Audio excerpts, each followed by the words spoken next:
So it is the BCJ podcast right here on BearcatJournal.com. If you're down at the banks, maybe taking in a Bengals game, the final Bengals game of the year on Sunday, or you're just, down in that vicinity for a concert or a comedy show or a Cyclones game, whatever it may be, make sure you are visiting our good friends at the Holy Grail. Great food, great drinks. They will get you taken care of, and support the people that support not only us, but every time you buy a Cincy Light while you are at the Holy Grail, not only do you get the normal donation that goes to Cincy Light or goes to Cincy Reigns, but also the Holy Grail will donate an extra 50 cents from every Cincy Light purchased into the Cincy Reigns fund. So get down there and support the Bearcats in the easiest way possible. One beer at a time. That's how Dave likes to do it. Yeah. You get a pitcher, and I had one beer. All right, let's get this show on the road. There we go. Forgot to get my make me look good lighting going. Everyone was definitely waiting for that. Hi Dave, how's it going? Good, man. Watched a little bit of the Under Armour All-American game today. Saw Monte Whedon on 2 plays within about 5-play span.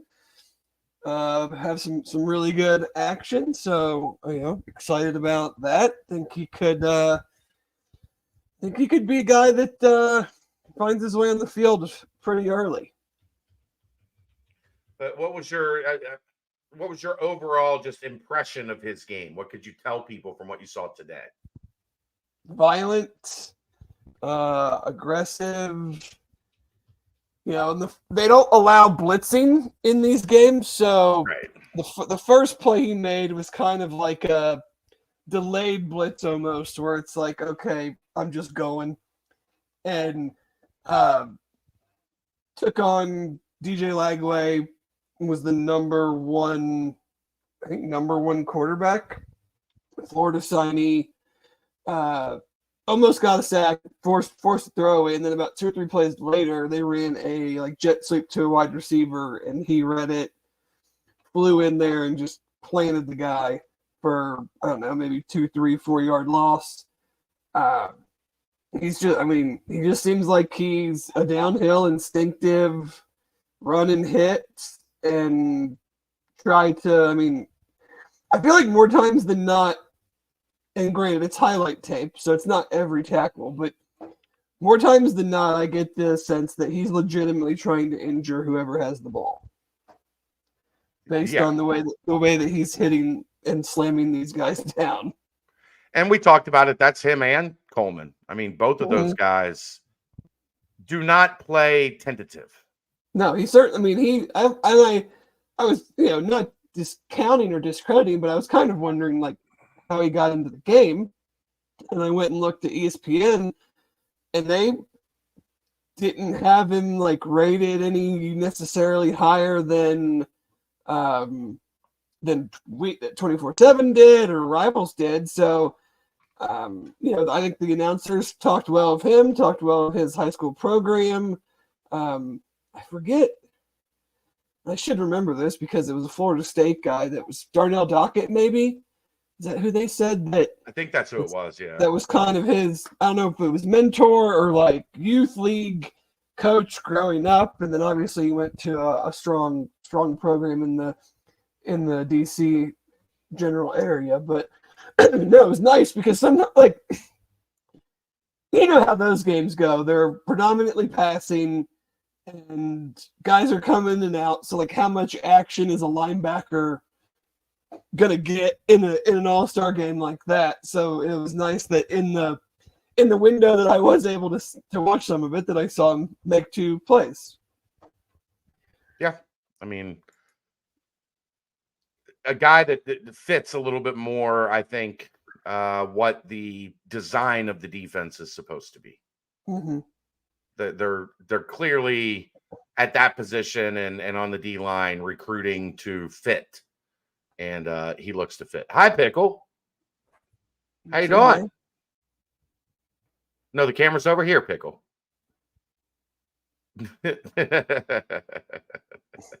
There you go. There you go. Clearing up some of the other news of the day.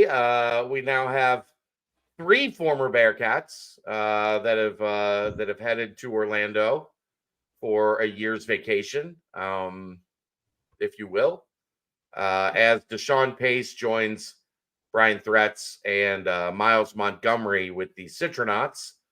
Do you think Threats is tall enough to ride all the rides?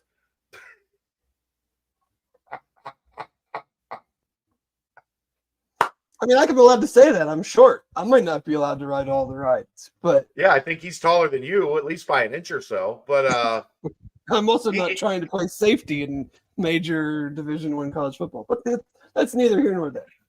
No, it's interesting to say the least, especially on the back of Pace making it very clear that he would like to have reunited with either the folks in Madison or the folks in South Bend. And from my research, I don't think that was an option. If it was an option, that's probably where he would have been. Yeah. And I don't want to speak ill of anything. Oh, yeah. I mean, nothing. You know, they're not Bearcats anymore. There's no point in trashing or trying to, you know, say yeah but or well actually. It's just not something that I mean, I hope they have healthy seasons and play well and give themselves a chance to earn a living in the NFL. That's, I mean, you know, nothing else really to me matters. You know, didn't work out here. You know, I think it's probably, you know, I think Miles, like, you know, I mean, RJ Harvey coming back, you're pretty much in the exact same situation you were before. Now, do you weren't recruited by the staff, so do you just want to change the scenery, or do you want to get back to Florida? 2 things that I'm 100% okay with. But if you think if truly the main reason you were looking at your options is because you felt you are RB1, well, you certainly are not that there. No, I mean that's a guy that's probably in a better. I mean, he's one of the top 5 leading returning rushers in the country. Right. What I'm saying is, like, in terms of like here, Miles was 1B. Like, yeah. He was right there with Corey at the top of the roster. He's going to be 2 at best in Orlando. Yeah. Like, he is not going to be RB1 down there. Like if RJ Harvey is healthy and the game is close in any way, shape, or form, he's not coming out. He's a great receiving threat. Like, he's obviously a good running. Like, you know, that one was an interesting one to me based on what we had heard as far as the reasoning behind it.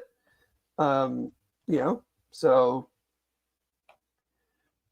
again, I wish them all the best of luck. You know, I have no, you know, they're not Bearcats. I'm not going to besmirch them publicly, at least.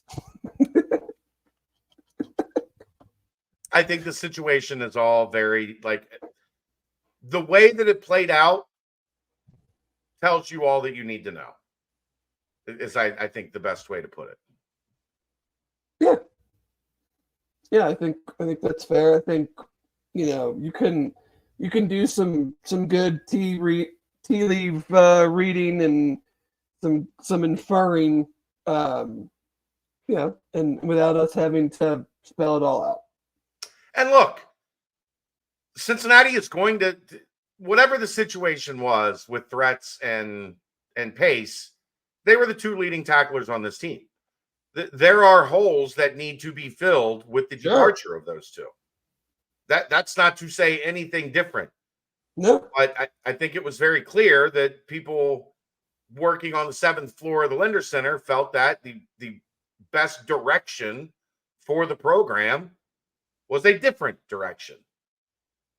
Right. I mean, I think it was from that standpoint, everybody there probably felt like this is not an ideal situation. I mean, in what world do you want to voluntarily have to replace your two leading tacklers who have the option of coming back? Right. So, it's not something that they just fly by night. We're just like, oh yeah, whatever, it's fine. Like, we literally don't care. Like, I don't think that was the case at all. Right. But at some point, I'll use the word that I hate to use, culture. If you're trying to build a program and rebound from a pretty wretched, dreadful on-field season, sometimes hard decisions have to be made. Right. And it might not, we might look back at this time next year and be like, they probably should have just tried to figure it out. Right. But that's not our call. We're not, But I think there's also a part of it, Dave, where even if that happens, like if they weren't part of your long-term vision for this program, it's best for everybody to rip the Band-Aid off. Like, absolutely. If you've made that decision and then you don't act on it, well, it's not a great look. Right. It's like anything else, well, you can keep it in sports, but it's like the moment a coach isn't going to work, like there's no sense in like hoping that things like you're going to hurt yourself and your program a lot more, thinking that it might get better, hoping it might get better because you're afraid of some element of it or a player that, whether you brought him in or the previous staff brought him in, I'm sure it sucks to have these conversations and, guys come to whatever school they go to, hopes and dreams of, I don't think anybody goes to school, there might be some at this point, but I don't think kids really go to school as 17, 18-year-olds thinking, oh, I'll do something here and then I'll transfer. Like they're picking a school because they want it to work out. They want it to work out. They want to have a great career. They want to be remembered as a great Bearcat or a great whatever, and then move on to the NFL and come back and have people talking about how great they are and how great it is that they went to but that clearly, with the way the portal is now, clearly doesn't happen too often anymore. No, it does not. Breaking news, Dave. Cincinnati just offered the number one basketball player in the country in the class of 2025, AJ Dybantsa. You good? Yeah, you pronounce that. I believe that's what it is. Dybantsa. Yeah. He must be pretty good. He's very, very good. Very good. He's the number one player in the country. Yeah, I mean, he wasn't Cooper Flagg was ahead of him before Cooper Flagg reclassified. Yeah. But there was starting to be some conversation as to should those two be kind of in the same conversation.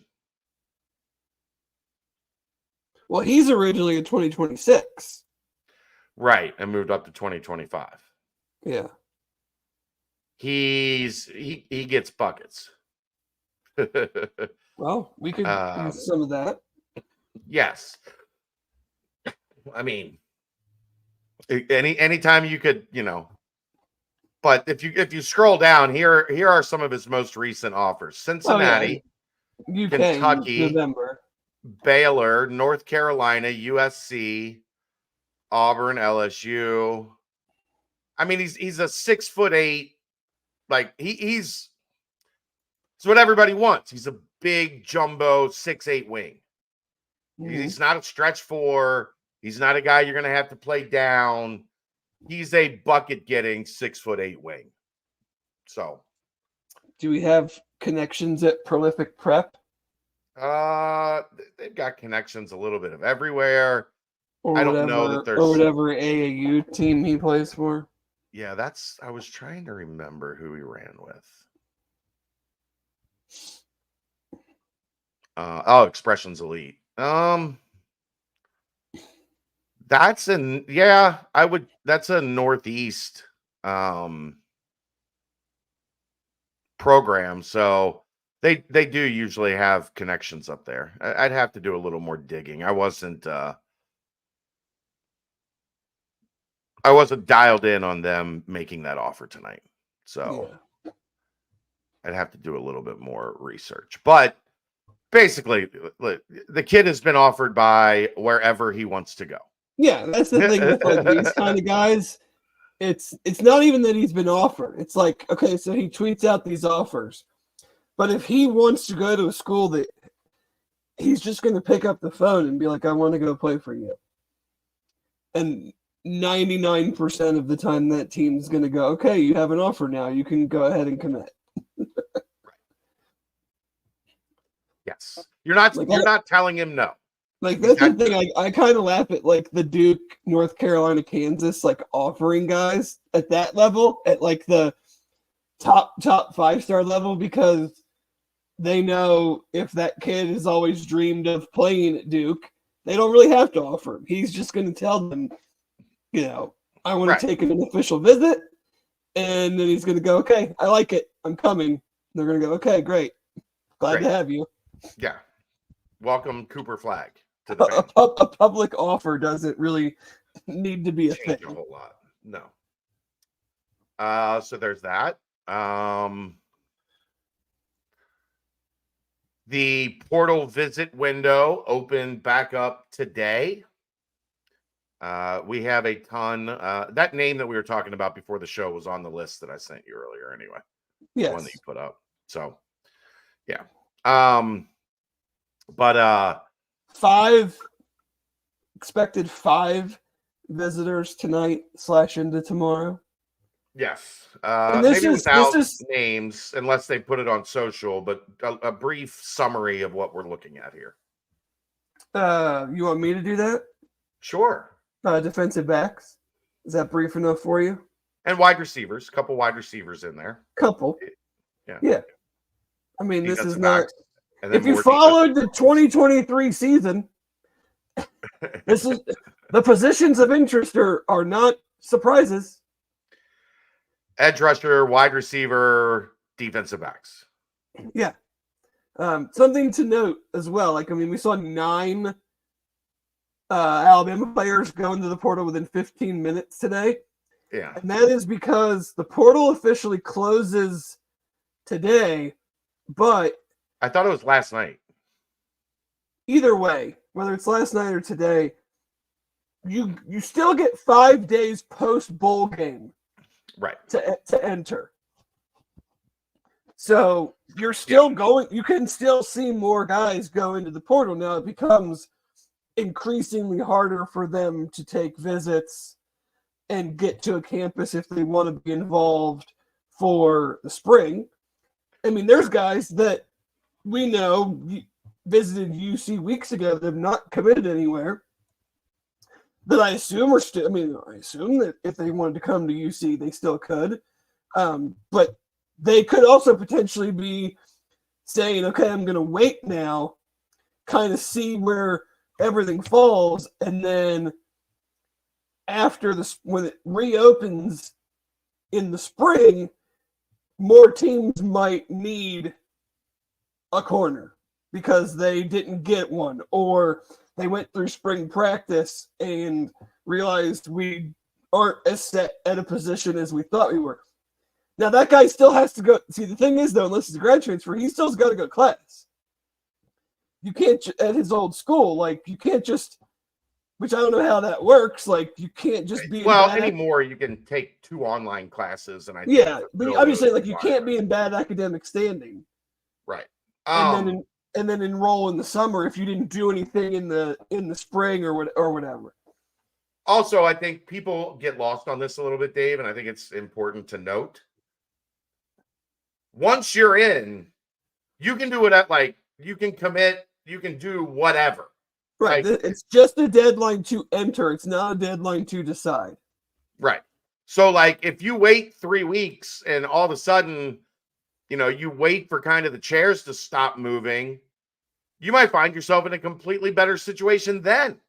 Because if a school missed out on your position, now they're going to go back and look over, okay, what else is out there? Maybe I can find something. Not that I'd recommend that. I think 12 of the guys that went into the portal from UC are still there. Actually, I think it's more, actually. Is it? I thought I saw 12 or 13. Somebody said earlier. Well, the one is a crystal ball, not a official. Okay. I mean, here's the thing. There's this it's not even a rumor, but it's this statement that is not factually correct that a lot of people throw around of gonna find a place. No, that is not true. 90% to 95%. I mean, Max Olson at the Athletic has been running this data since the portal became really a thing. 90 to 95% of guys end up somewhere. Now, that somewhere is probably what percentage of that 95% is that somewhere not what they had in mind when they entered the portal? That's the question. Guys just aren't all of a sudden working at, a logistics company, for instance. We're still playing football, but it's probably not what they had in mind when they decided to leave the school that they were at. Well, yeah. I mean, guess what? If you played at UC, somebody at the FCS level is going to take you worst case scenario. Sure. They are going to look at that and say, this guy has ability above and beyond what we normally find. Right. So we'll take once you start going continuously farther down the list, those guys have continuously less options because that's how life works. Mm-hmm. Yeah. So, any other football stuff you want to get to? What'd you think of the semifinal games? I mean, I don't. It's hard to. I mean, last year's were good, but it's hard to not call those the 2 best semifinal games in the same year. For sure. Since the 4-team playoff. Yeah. I mean, it was fun. They both went I guess I was pretty much on Bama the whole time. I was still a little bit surprised of that result.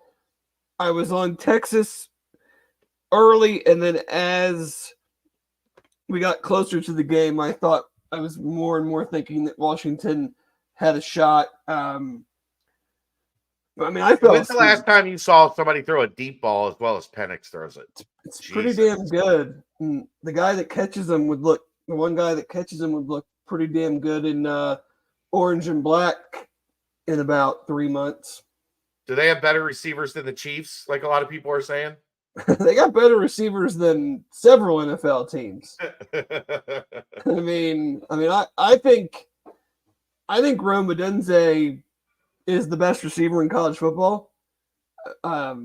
Most people in this state will think I'm absolutely crazy and just hating on Ohio State, but I don't know, man. His game is and Marvin Harrison Jr. is a damn stud too, but right.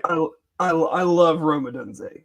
He's my, and you know this because we've been friends and talking about this forever. Where I was on Burrow, where I was on Chase.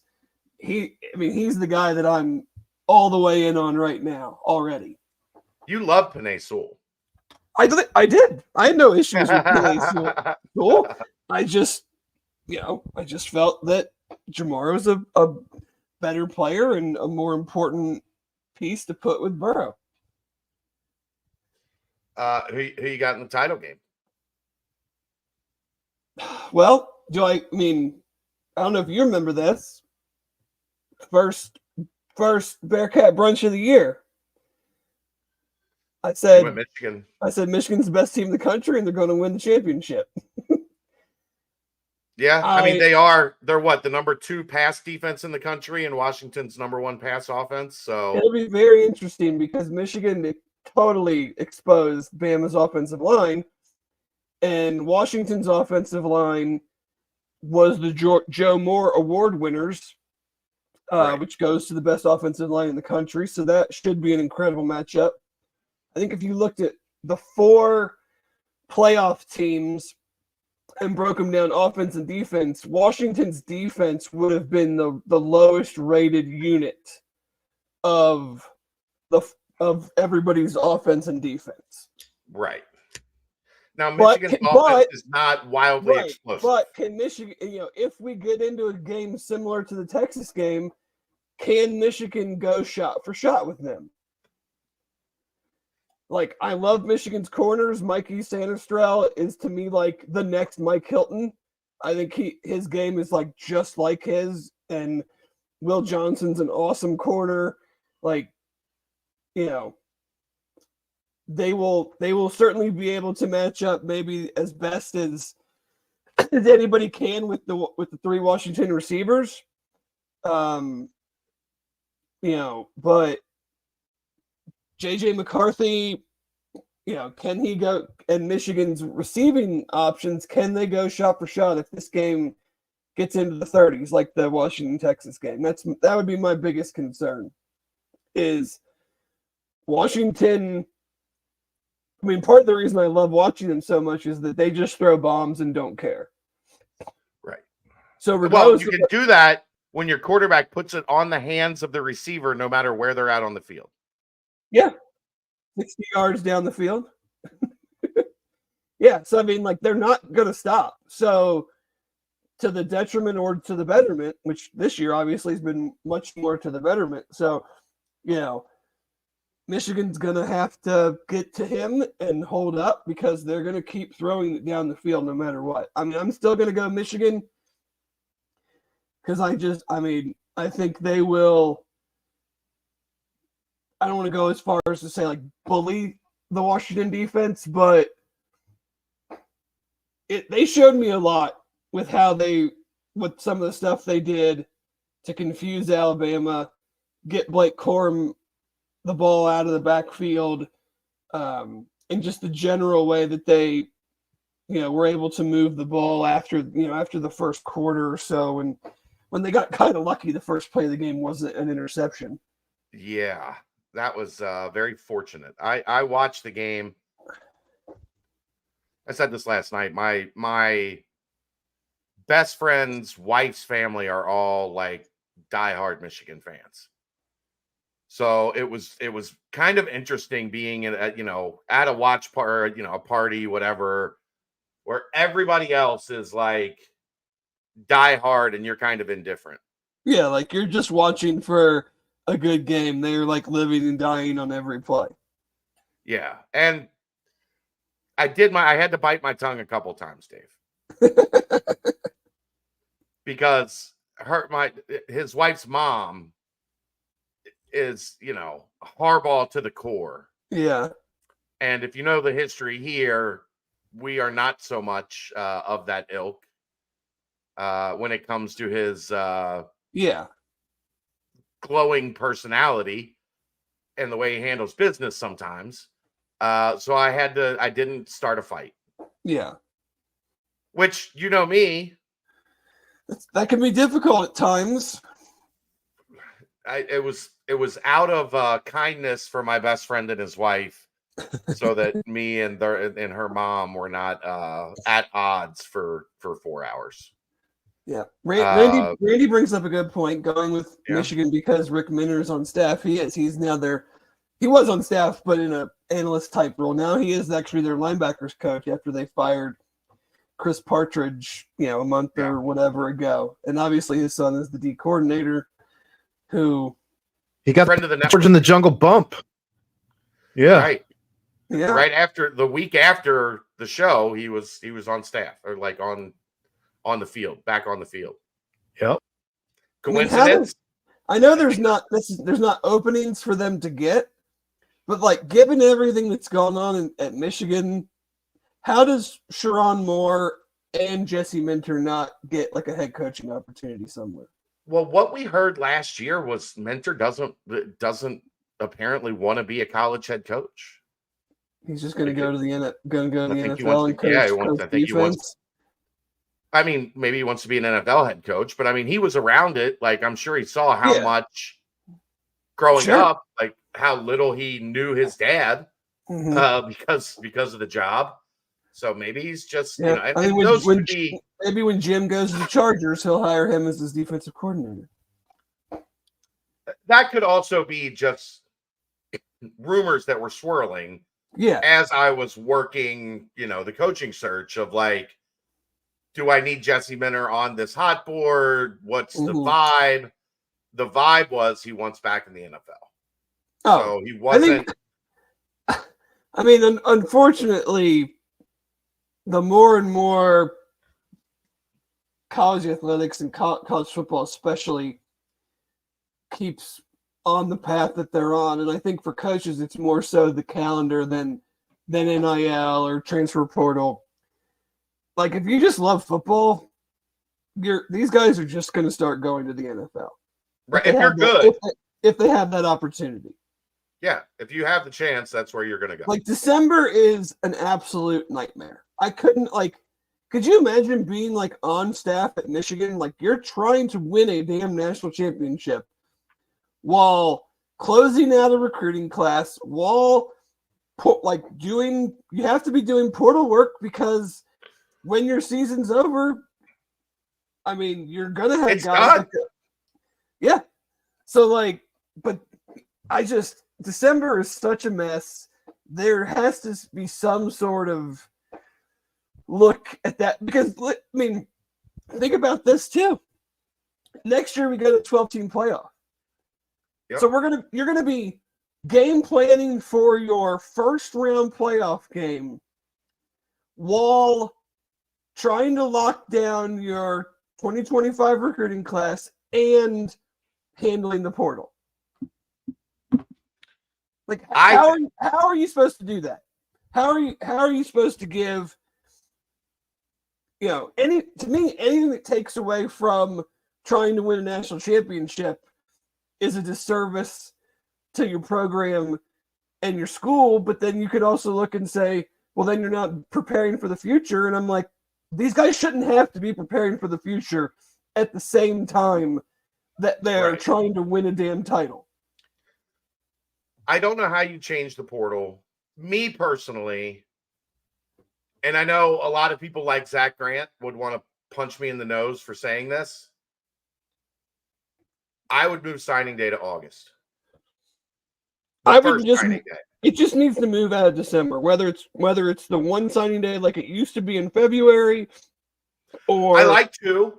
I think you need a second one in football or it's some other time, but it can't be in December. Like, the portal can't move because guys are trying to pick a school to get enrolled. So like, you can't just move it because then you're taking away that ability. Like, moving signing day doesn't change anything. Moving it out of December doesn't change anything for those guys. Like, no, what it does change is the coaches not having to spend an equal amount of time making sure that their recruiting class, that here's what I'm going to get to in a second, that committed mostly in June, right, makes it to December. I mean, I read an article in The Athletic where they anonymously quoted a lot of the guys. I think it was the Under Armour game. It might have been the other one. I don't know. But one of the two All-Star games, asking that question about, like, would you have signed in another time outside December if signing day moved? And I think almost all of them were like, yes, this was my dream school. I've been committed, or yes, Right. like I would have loved to have signed before my senior year. I think one of them said, it was nice because my senior year, like, it was important to me. So maybe that guy was injured as a junior or something. Yeah. So it leaves the option open. You could still wait and sign in February if you want to go through your senior year.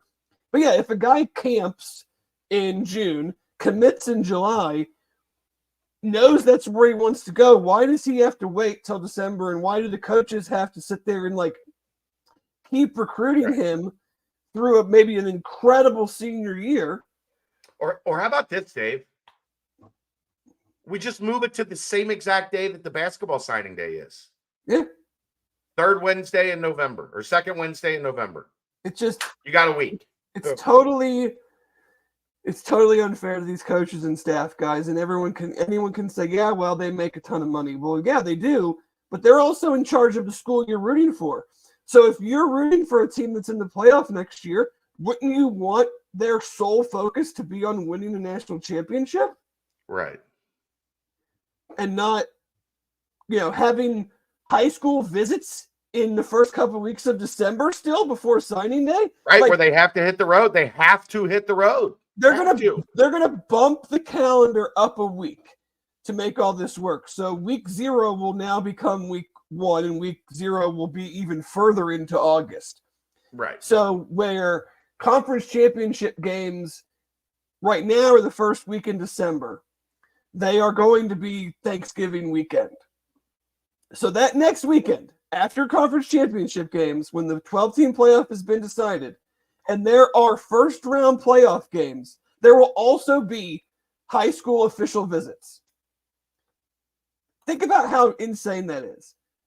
Yeah. UC, use 2021 as an example. UC would have been hosting a first-round playoff game, or maybe they had a bye. I don't know exactly how it would have worked out back then. So getting ready for that while also hosting official visitors. I mean, they could choose not to, but who the hell is going to not host official visitors when they have a first round playoff game on their campus? Like, can you think of a better time to host recruits? No.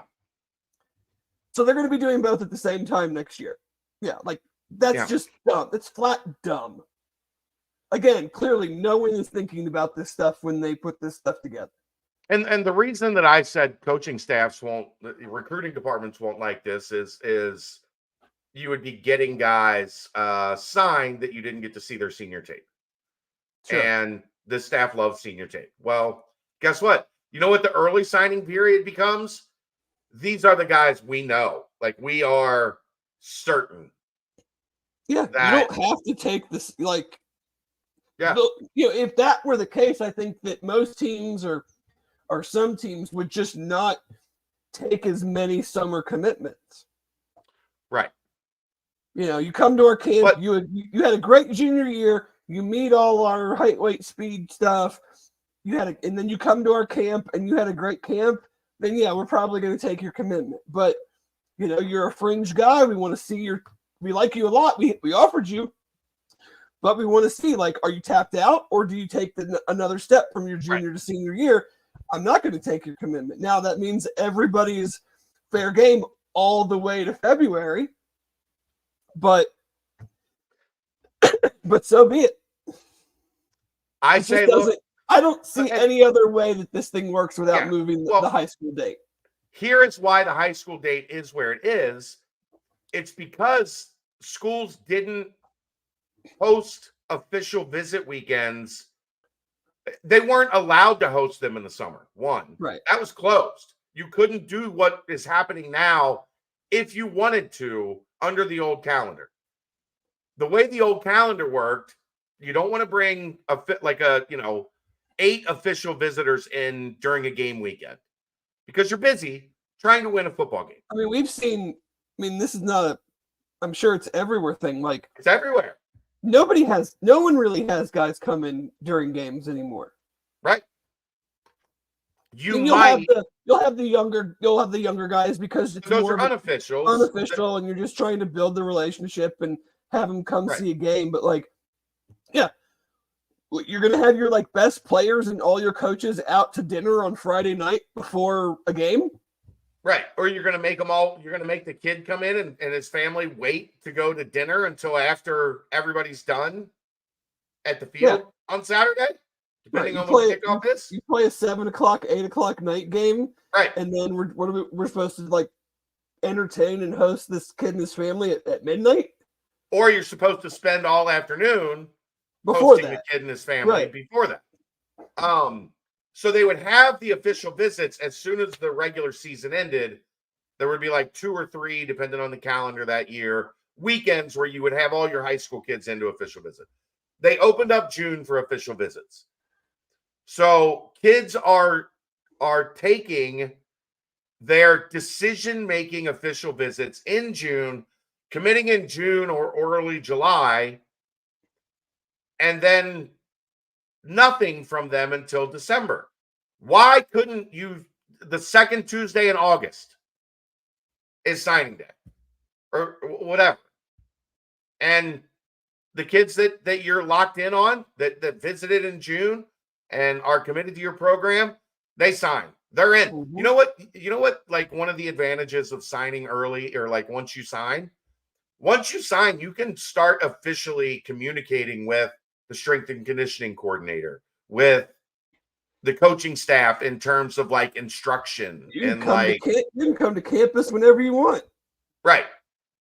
So what would be the harm in having kids sign before their senior season? And basketball, like I said, second Tuesday in November, they've played like one game, high school game. If that, some of them. There's no senior tape. Like it's the exact same window, basically, that I'm proposing right before the start of the season. Get it out of the way. And then those kids that don't want to be bothered with it because they want to compete and win a state championship or make strides their senior year, they're locked in. They're good. It's done. They don't have to worry about getting dropped. They like it. Signed, sealed, delivered. Can you imagine like how annoying that has to be if you committed and you're like, I'm not wavering, and you just keep getting correspondence, the whole phone calls, emails, tweets, texts. I'd just be like, God, you could tell them to stop, but like, that's the nature of the sport, is to not. Right. Unfortunately, basketball and football are different. It seems like in that regard. Basketball, it seems like once you commit, then it's done unless you reopen. Yeah. Football, it's like, oh, he committed. Now let's go harder. Well, in football, the philosophy, the thought process is once they commit, we know who our competition is. Yeah. So, any bowl game thoughts from the Big 12? We haven't really talked since all the games were played.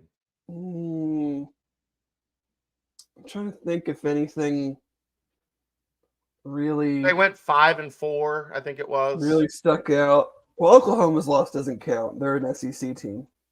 Well, yeah, that was a Big 12 over SEC win, that game. Yeah.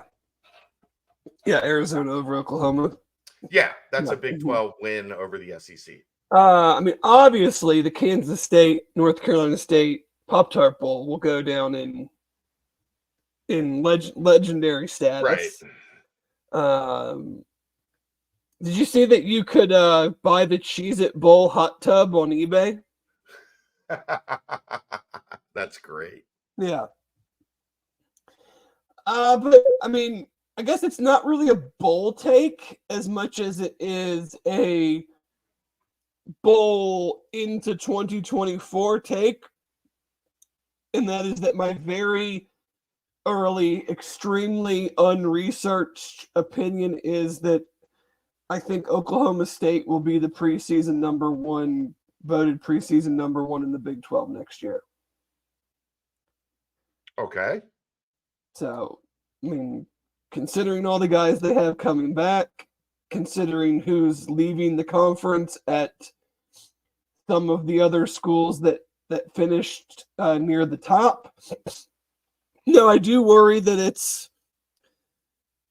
the opposite of the, usually Mike Gundy. No, he's pretty much always been good, but they usually have their really good seasons are when they are not expected to be good.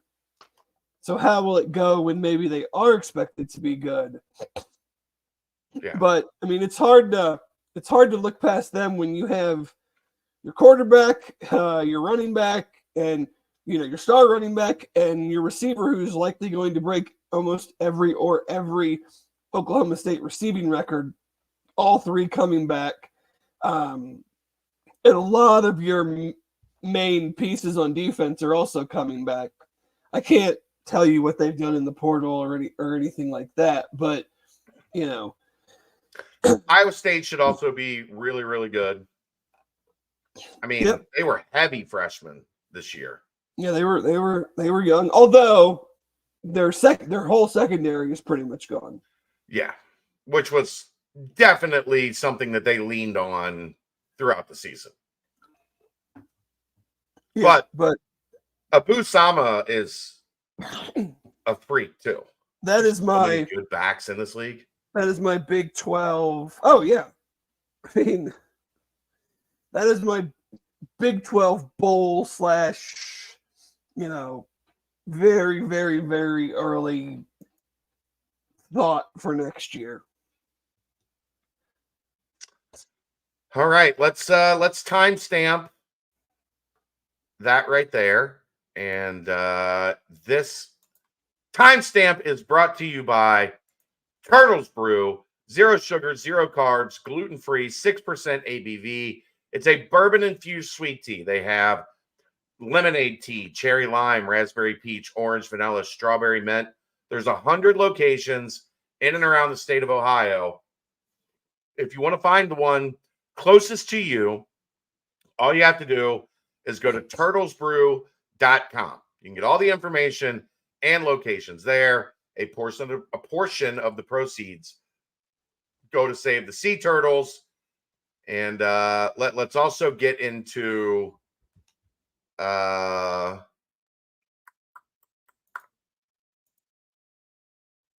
that's the wrong one. There we go. Let's go to our next one, which is talking Big 12 basketball with our good friends at Team Ticker. You can see it right there.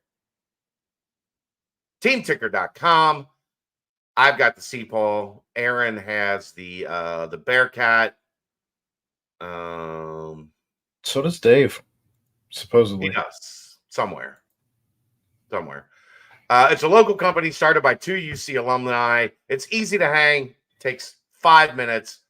LED backlighting. It's perfect for your fan cave. It's perfect for a dorm room. It's perfect for a gift.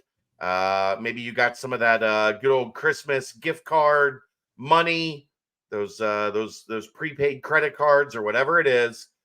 All you have to do is go to teamticker.com, and if you enter code BCJ at checkout, you get 50% off your purchase. They're in all the suites at Fifth Third Arena. It is an awesome, awesome product. All right, Dave. Let's do a fun exercise. Okay. We're gonna talk Big 12 basketball. All right. I have my BYU Cougars info pulled up on my second screen here. All right, we will get to the BYU game in just a moment. I wanna talk Big 12 before we get to the game. I'm gonna ask you if you notice a trend. Okay, probably not. Let's talk remaining strength of schedule in all of college basketball in America. I'm gonna guess that they're all Big 12 teams because they play each other. Number one, who do you think's number one? Baylor. No, Baylor is number 3 in strength of schedule. Okay. Remaining. Iowa State is 1. Okay. UCF is 2. Oh, sorry for those guys. Yeah. Baylor is 3. Texas is 4, Oklahoma 5, Houston When do we 6. what number is the first non-Big 12? I'm more interested in that. Who's the first non-Big 12 team? We'll get there in a minute. And 7 what is number are they? Cincinnati. 7 is Cincinnati. 8 TCU, 9 Kansas, 10 West Virginia, 11 Kansas State, 12 Texas Tech, 13 Oklahoma, and 14 BYU. So literally the top 14 teams of remaining are just the Big 12. I mean, I know the conference is good, but like it's the Big nobody, no one could crack that. Nope. I mean, The how top about you? four. How about BYU, man? Just Yeah, rolling catch a break. and then gets the easiest of the hard. 1 seed. Here comes the 1 seed. They might still lose 6, 7, 8 games But with they the should- 14th schedule. Right. But who'd they beat? So Yeah. That's crazy. That's stupid. I mean, it is, but when you really think about it, it isn't because It's not. But to see it, my point, to see it in that form, right? Because even the best teams in the other conferences, like they're still playing 3, 4, 5 games against not bad teams, but like not anywhere near right? someone that's going to keep you in the top 10 of a strength of schedule. Everybody's in the top 100 but West Virginia, and it feels like almost everybody's in the top 50. Who has the 15th hardest remaining schedule? I don't know. I don't have that in front of me. Oh, so you only know the Big 12s? Somebody put a graphic of it on Twitter. Okay. Hat tip to Dylan Kuhn, DP Kuhn I one. would like to know who is the first non-Big 12 team. Oh, Yeah, good luck. This should be a fun couple months. 1 through 14. 1 through 14 of the remaining. Right? Samuel L. Jackson said, "Hold on to your butts." I mean, my God. Just brutal. Just brutal. I mean, I guess there is a silver lining in that, like, if and when they lose, like, it's not a bad loss. You just go, they lost to a good team. Every night is a chance at a signature win. Yeah, so any win is a good win, and every loss is just like, oh, we just got beat by a good team. The hope is it doesn't. You don't have to try to talk your way, around it. Right. The hope is you don't do that 12 times. Right. Praising the other team. Well, we got beat by a better team. 8 times is fine. Yeah. You do it 8 times. They go 10 and 8. Things went really well. Because these first 6 ain't going to be a lot of fun. Well, you say that now, but you never know. You never know. If but the other thing we did, if they go 3-3, then I think it would be pretty fun. Damn, that's not on here.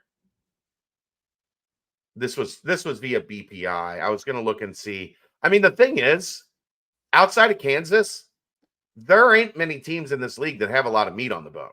Well, that's something I was looking at today, kind of just like looking at schedules and results, and I know that can be a fool's errand sometimes, but like I felt like I saw a lot of resumes that were similar to UC's, like a lot of 11-2, and 1 or 2 of the losses were to the 2 best teams you played. Kansas's resume is frankly hilariously spectacular when you look at it at this point. But yes, we talked a lot about, the Big 12 is winning a lot of games, but then when you look at Oklahoma and even a team that I really like in Baylor, there's not a lot of, Oklahoma's whatever 11-2 or something, Baylor, Iowa State, like all these teams have lost 1 or 2 games, and it's like, yeah, they kind of just beat all the teams they're supposed to and lost to the ones that they are either even with or maybe a little behind. You know what? These people also might know, Dave, that do these schedules. they might be aware that from January 1st to the middle of March, each of the 14 teams will play a tougher conference schedule than anyone else in the world. Yeah. Like, if you don't think that plays a part in the way that conference schedules are going to be done, wait until they go to 20 next year, Dave. Oh, yeah. And you have 20 games against this league. I mean, I would not, like, outside of Xavier, like, I know people probably wouldn't like this. I wouldn't leave the city of Cincinnati, and I wouldn't play anybody. Like, I would try to find the teams that either made it to the tournament from the smaller conferences or won their conference regular season but didn't win their conference tournament. And those are the only teams I would play. I would not care a lick about playing a bunch of, like, super hard non-conference games. Eventually, UC is going to be in a challenge game or two. Sure. You know, Big 12 challenges. Or There's you're not gonna going be to turn down an invite to, Maui or Diamond Maui Head or or Paradise Paradise Jam. Jam. Right. Yeah. But outside of that, I am not leaving Cincinnati. And I'm not going to US Bank Arena or Heritage Bank Arena or whatever it is either. No. But that's just me. Yeah. So, yeah, I Um, mean, so absolutely. you're a Baylor guy when you look at this league. Well, right now, I mean, I was, and I still really, really like them, but it's hard not to just think Kansas is going to do Kansas things again. Yeah. I mean, it's very hard to look past four of their starting five and just be like, damn, that's a really, really good four. Right. I mean, I love KJ Adams might be my favorite player in the country. I mean, him, McCullers, Hunter Dickinson, like, they're freaking, I mean, that's the ridiculous three guys right there. Right. And just you know, I'm not a big Hunter Dickinson guy, but he doesn't have to be like the single centerpiece of this team. No, but he still can, like, but he still gives you that every Right. night. My problem is, I've told you, I just don't know that he's a winner, like, Right. in crunch time of games. But on this team, he doesn't have to be. They don't have to throw him the ball. Are we starting to maybe wonder if that's more of a Juwan Howard thing than a Hunter Dickinson thing? Yes, definitely. But like, my concern going in was, like, he played with two NBA level players last year at Michigan, and they didn't make the tournament. Like, Yeah. So yeah, that could be a Juwan Howard thing. Maybe that'll be where my read on Hunter Dickinson was wrong, in that it was actually a read on Juwan Howard. But the league itself, man, like, terrified. Am I crazy to say I'm not as terrified of Houston as I have been in the past couple of years? No, I feel, I mean, they're obviously still one of, I think, 4 or 5 undefeated teams. 3. But they're one of the 3 remaining. I don't undefeated. necessarily. I'm not saying 3. they're not good. I don't. Oh no, I'm right. I don't look at them quite in the same way I've looked at them the last 2 years, because I just don't see that that outside threat like that, like they had with Sasser, like they had with Davis, like they had with Quentin Grimes, and I'm not sure they're as deep on the interior either, They're where they not. can just throw five guys at you and accumulate 20 fouls and not have to worry about it. Yeah, and maybe Calvin Sampson will show he can do it a little bit different way this year. And that's ultimately, the roster just doesn't look like it's looked in the past 2 seasons. It looks considerably different. So It's not that I Sure. don't think they're And good. They're I think, obviously very good. looking, yeah. Oh, for sure. I mean, their metrics are great. Their record's obviously great. They have some nice wins. They obviously beat the two teams we didn't beat. So that's one way to look at it. Right. But looking at the league, every road game is going to be nearly impossible to win. I don't care if you're talking about Houston or you're talking about West Virginia. You're going to have to play some of your best basketball to win on the road. At home, though, outside of Houston, Kansas, and Baylor, then I think UC would still, regardless of it being at home, they'd still need to play some great basketball to win. I don't look at the records are gaudy. I mean, and UC's is one of them at 11-2. There are Houston's undefeated, BYU, Kansas, and Oklahoma have one loss, and then there are 6 teams with 2 losses. I don't look at any of those teams and say at home that we should win that game. Kansas State, they're struggling right now, but they're still potentially really good. Yeah, Kansas State has 3 losses, but Texas Tech, Texas, TCU, Iowa State, Oklahoma's got 1 loss. I don't know if we play them at home or on the road, but the Bearcats should be able to, for the most part, protect home court. You need to get out of there with a vast majority being wins, and then go try to steal some on the road. Steal 2 or 3 on the road. What do you think they to make the tournament hypothetically? Yeah. How many of the 9 do you have to think they get at home? Well, I guess the better question is how many are they going to get on the road, and I'll tell you how many they got to get at home. That's why I'm asking, how many do they have to get at home? 7. Yeah. Because I think if they get 2 or wins more on the road in this league, it's going to be a monster. Right. If you get 2 or more on the road, I think you're okay. Yeah. Now, I don't have their full schedule in front of me to go game by game and say, these are the 2 they get on the road that, at West Virginia, at UCF probably doesn't help you a ton. But if you're still it gives you 2 road wins. Right. If you're still 9-9 in the conference and you're 11-2 and you're 20-11 going into the conference tournament and you win a game, you're in the tournament. Yeah. You might be in the tournament at 20-12 if you lose in the first round of the conference tournament. West Virginia made the tournament last year. Now, I don't know what their non-conference schedule was, but they made the tournament with a losing Big 12 record as a 8 or 9 seed. So it wasn't even in doubt that they were going to make the tournament. All right, here's your road games, Dave. At BYU, at Baylor, at Kansas are the first 3. That's a fun first 3. The next 3, though. Literally the worst 3 you could probably draw up outside of maybe Houston. Yeah. Yeah. At BYU, at Baylor, at Kansas are the first 3. The next 3, at West Virginia, at Texas Tech, at UCF. Yeah, I mean, if you get 2 of those 3 at that point in the season, I think you're feeling okay about things.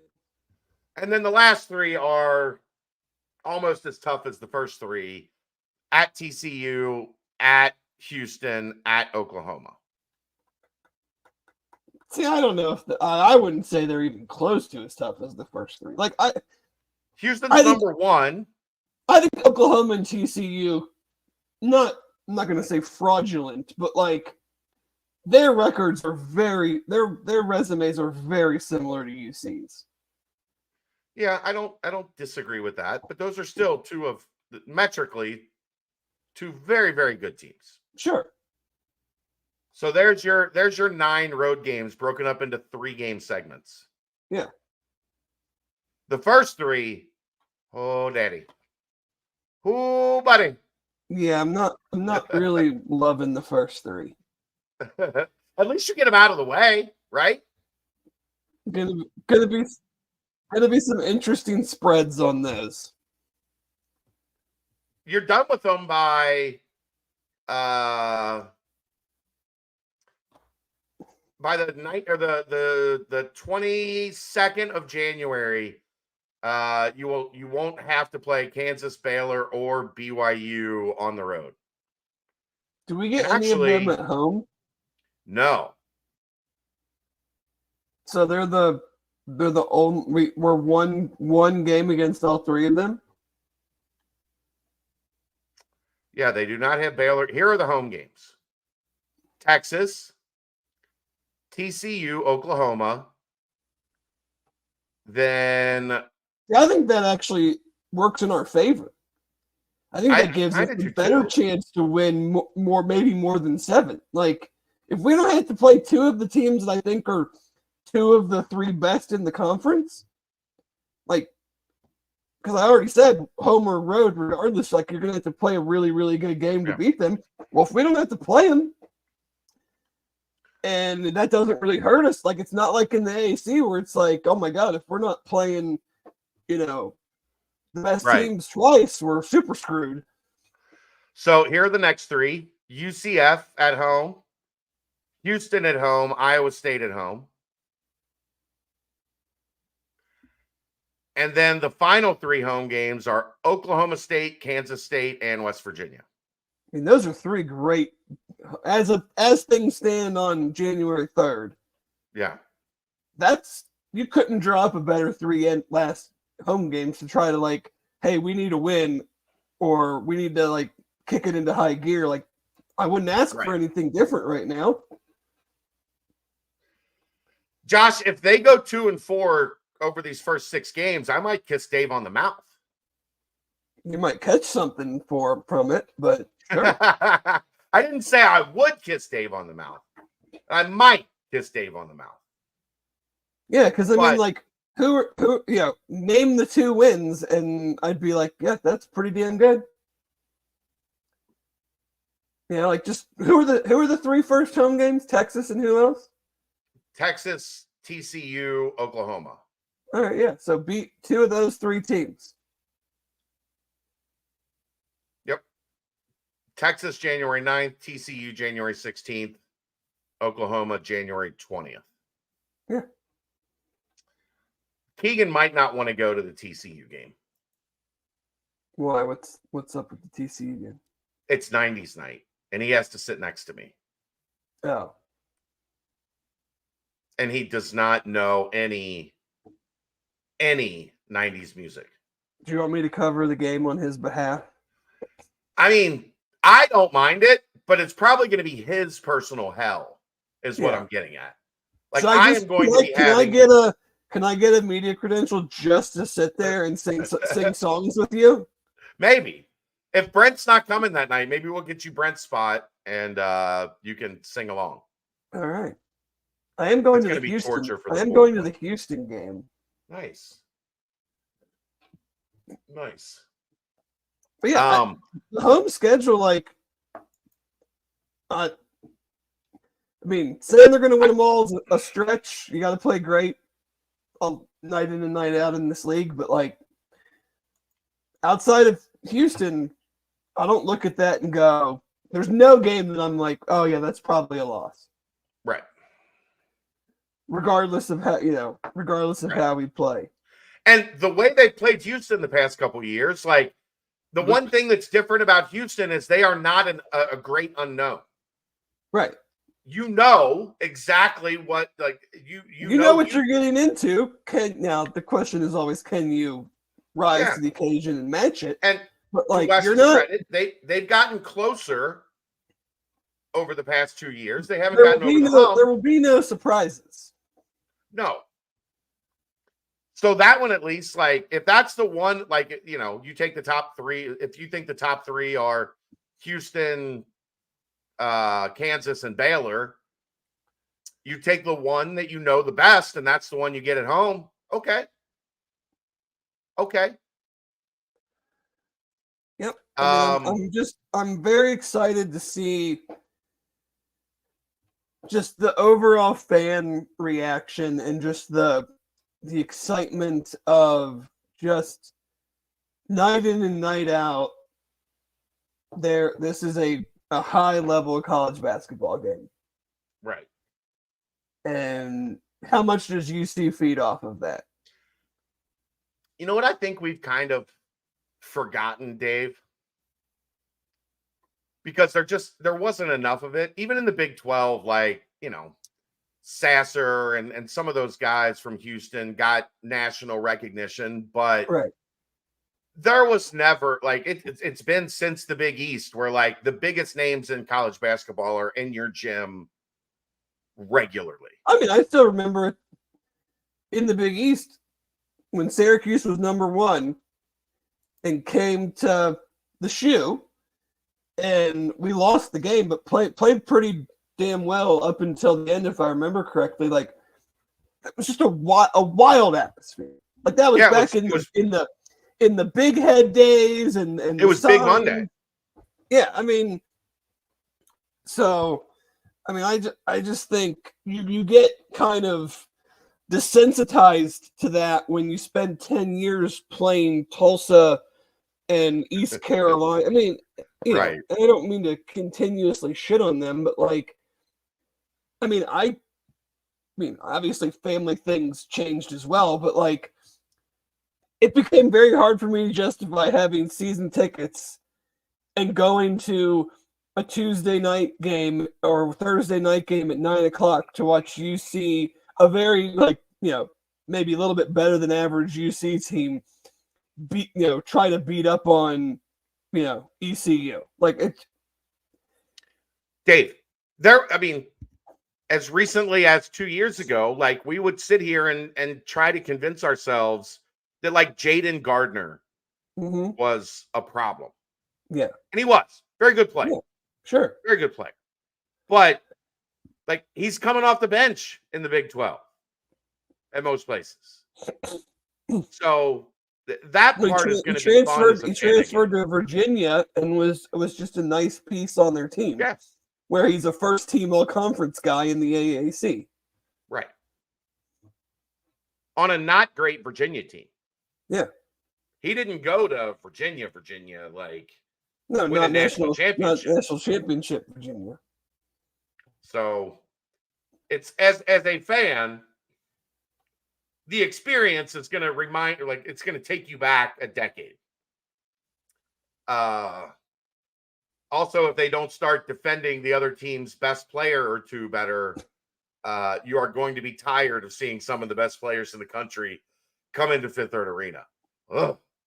That part just sticks in my craw, man.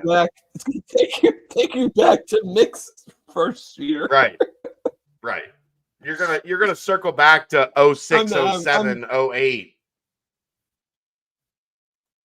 I'm mainly joking because we are way better than we were then, but we are also, I think everybody understands, stepping up considerably on the night in, night out level. Yeah.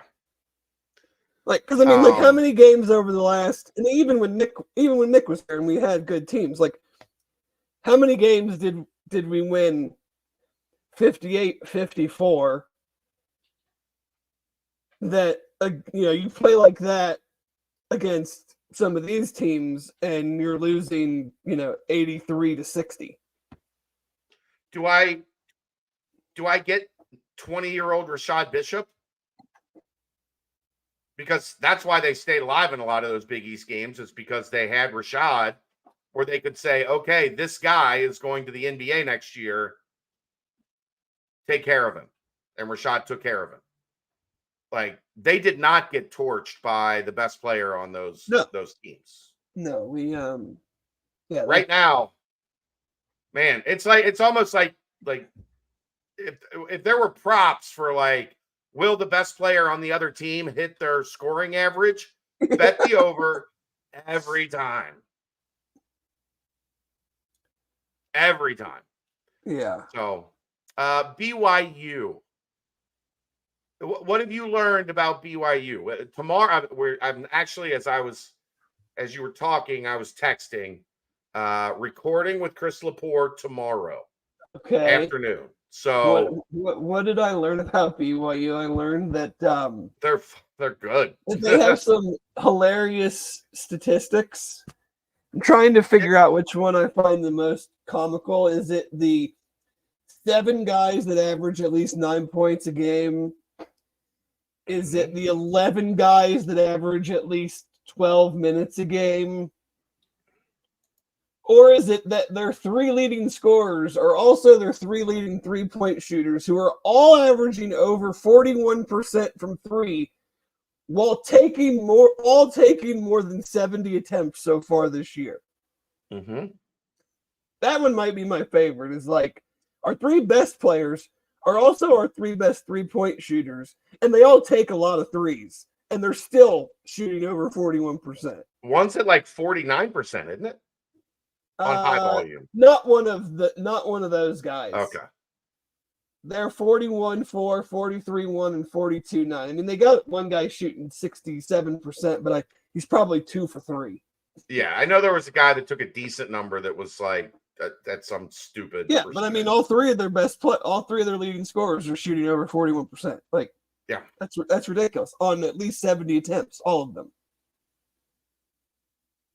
And they all shoot over. All 3 of those are actually their top 1, 2, 3, 4, 5, 6. Their top 6 scorers all shoot over 71% from the free throw line. So our little issue of fouling shooters probably needs to end now. Fouling shooters at all needs to end. Well, especially this game. Yes, don't foul anybody. And defensively, they're just huge. Like they pack it in. They know they have the length to contest you on the wings. They don't, fundamentally they don't really get beat off the bounce a whole lot. Like here's the scary part. You're probably going to have to shoot over them to open up the defense. Well, yeah, and they've got 2 guards averaging 4.5 and almost 6 rebounds a game. Yeah. Well, by the metrics, UC's the number 1 rebounding team in the country, and BYU's number 2. So that's going to be pretty fascinating. The thing that, is impressive about BYU and their offensive rebounding rate, they don't really miss. Teams that make that rate generally don't send a lot of guys to the glass because they don't have to, right? Like they're not losing an advantage. They don't have to go get a ton of offensive rebounds because they're a team that misses shots. But they go get the few that they miss, they go get them. Yeah, I mean, they've got 181 offensive rebounds on the year. Yeah, through 13 games. Top 12 in the country, I think, in offensive rebounding percentage. It does, like I said, the number doesn't look like a lot, Dave, but they don't miss shots. Right. If you're shooting 40, as an entire team, they are shooting 50% from the field. Yeah, and what from 3? 49.2 and 38% from 3 as an entire team. Right. So they don't have a lot of rebounds, offensive rebounds to get, and they still go get them relentlessly. No, you're shooting 49% from the field, 73% from the line, and 38% from 3. 22.5 assists a game to a little under 10 turnovers a game. And I don't have to say this. This is Captain Obvious.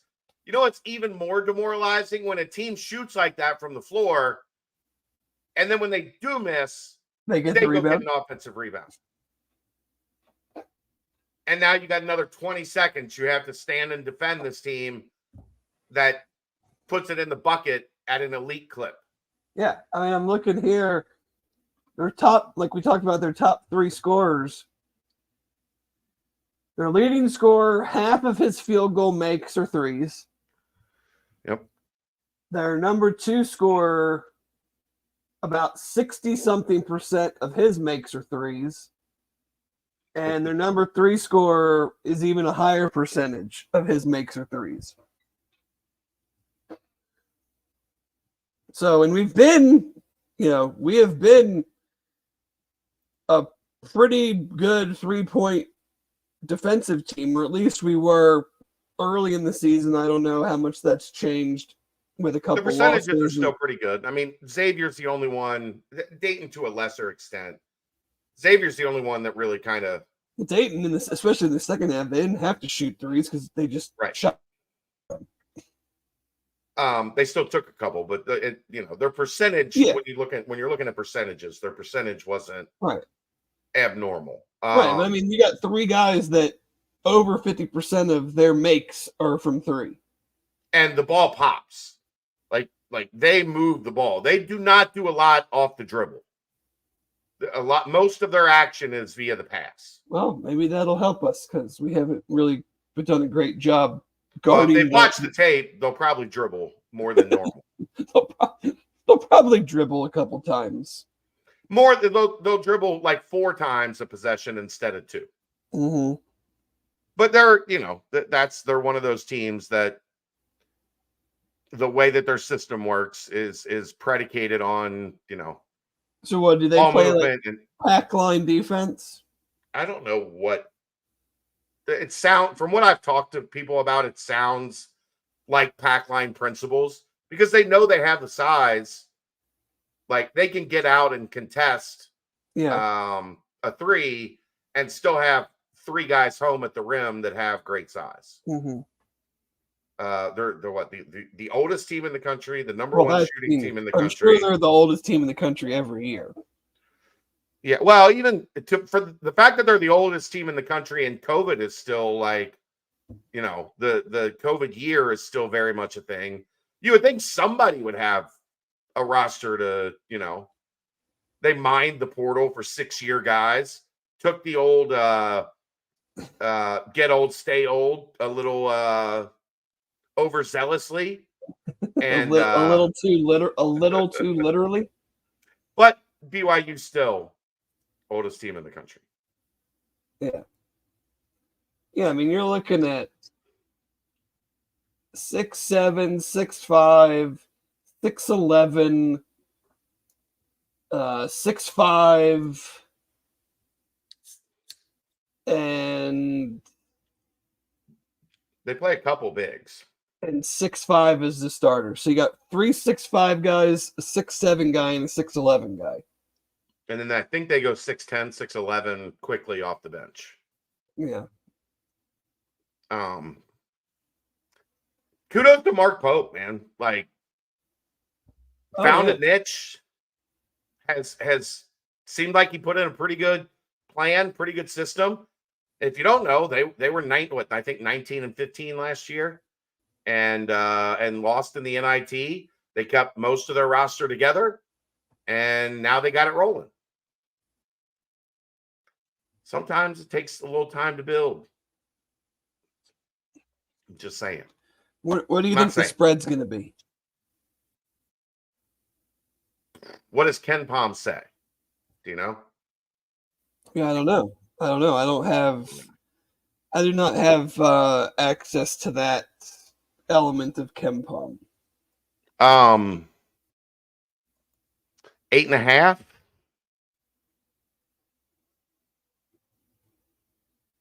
I mean, UC is still metrically a top 40 KenPom team. Yeah. I think that plays first Big 12 game. Like, I think it's that. I've heard nothing but awesome things about the atmosphere in that arena. Well, I would imagine. Is it the largest arena in the conference? It has to be. So. I mean, it seats over 20, like right at 20,000, like yeah, I think it's 18 or more. Yeah, it's 18 or 19,000. I mean, most of our league is college campus, similar, 11, 12, 13 or less. So 18,987 seats. Yeah. Is it still the Marriott Center? Yep. I mean, just looking at a picture, it looks massive. Mm-hmm. Gonna be tough, Dave. If it's 8.5, How hard are you hammering the line?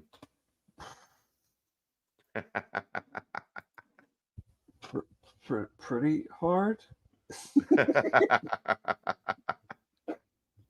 Pretty hard. I mean, am I allowed to say that? Yeah, I mean, the thing that worries me, like we have seen this Cincinnati team give up runs where the defense just cannot turn off the faucet. And What? BYU will put a pair of 15 3 runs on you in a half. Yeah, I mean, I don't think I'm saying anything that anybody listening to this hasn't seen. It's like we've talked about them being a really good offensive team, and we've talked about and watched UC have their struggles on the defensive end against the two best teams on the schedule. I feel pretty confident in saying BYU is as good or better than Xavier and Dayton. You could have put maybe a Xavier Dayton all-star team together that wouldn't be playing as well as BYU is playing right now. That's my point. Is like, am I to expect that we will right our defensive wrongs on the road at 10 o'clock Eastern time against a team on a Saturday night playing excellent offense in their first Big 12 conference game? Like, I feel like that's probably not a likely thing to look for. Who also metrically has a top 10 defense waiting for you on the other end. Well, yeah, because when you make half your shots, guess what the other team is doing? Playing against a set defense almost half the time. Probably more than half when you count in free throws. Like, yeah. I mean, I'd love to know how many possessions the other teams have had against BYU that did not come after either a made basket or a made free throw. Right. It's going to be tough. It's going to be a late Saturday night. Yeah, the real bet is, will David be awake for the entire game? Well, I think that like depending on the halftime score, that'll tell. If it's 32-31 at halftime, you're gonna at least be like, if we hold him to 32 points in the first half, I'll drive over to your house and kiss you on the mouth. Not at 11 o'clock on a Saturday night. I mean, hey, beggars can't be choosers, buddy. Miss America ain't walking through that door. You take what you can get. I'm not even gonna go there. But yeah, it's a tall task. Here's what I think is important. You for strictly confidence, you have got to come out of there feeling okay about yourself with Texas looming Tuesday. Yeah, just don't get boat raced. Right. Just don't give me like a 86-60 game. Right. Where it's 15 at halftime, 17 at halftime, and the entire second half we're all just like, yeah,